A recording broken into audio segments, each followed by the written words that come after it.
vidéo sur la position relative de deux courbes, de deux fonctions f et g, et tableau de signe de f-g. Donc on a deux courbes, en jaune la courbe de la fonction f, en bleu la courbe de la fonction g. On voudrait savoir sur quels intervalles la courbe de f est au-dessus de la courbe de g, et sur quels intervalles la courbe de f est en dessous de la courbe de g. C'est ça la position relative des deux courbes. Alors on va repérer déjà les points d'intersection. Donc ici, ici et ici, leurs abscisses.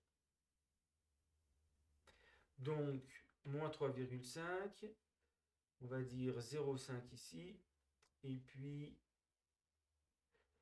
4,8, 4,5, peu importe, ici. Alors déjà, pour les courbes, sur l'intervalle moins l'infini jusqu'à moins 3,5. On s'aperçoit que la courbe de G est au-dessus de la courbe de F. Courbe de G sur, je vais mettre sur, pour au-dessus, au-dessus de la courbe de F. Par contre, sur l'intervalle moins 3,5 jusqu'à ici 0,5, jusqu'au deuxième point d'intersection, la courbe de F est au-dessus de la courbe de G. C'est-à-dire que la courbe de G est sous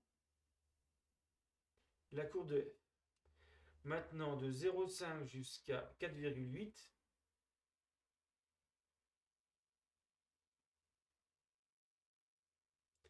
la courbe de G est au-dessus de la courbe de F.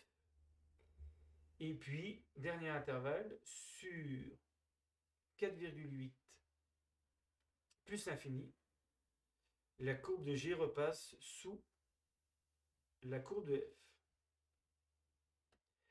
Alors, il se passe quoi quand la courbe de F, par exemple, est au-dessus de la courbe de G? On va faire un trait vertical pour mieux voir. Ici, la courbe de F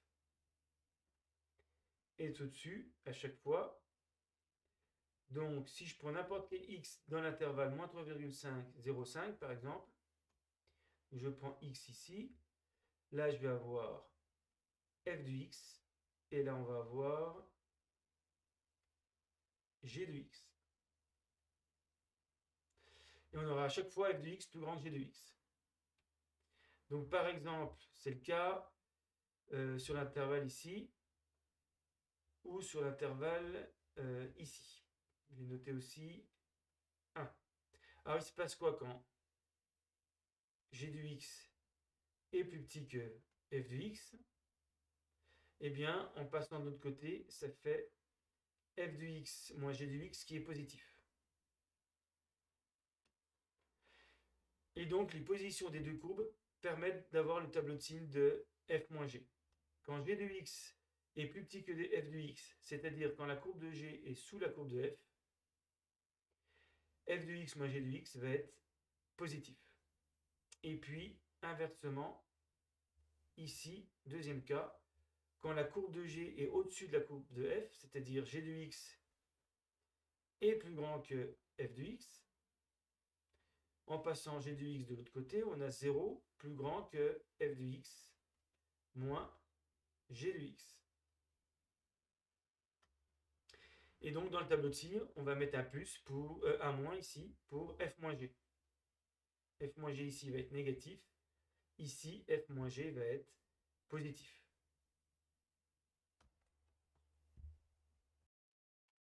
Et donc, voilà le tableau de signe de la fonction f moins g.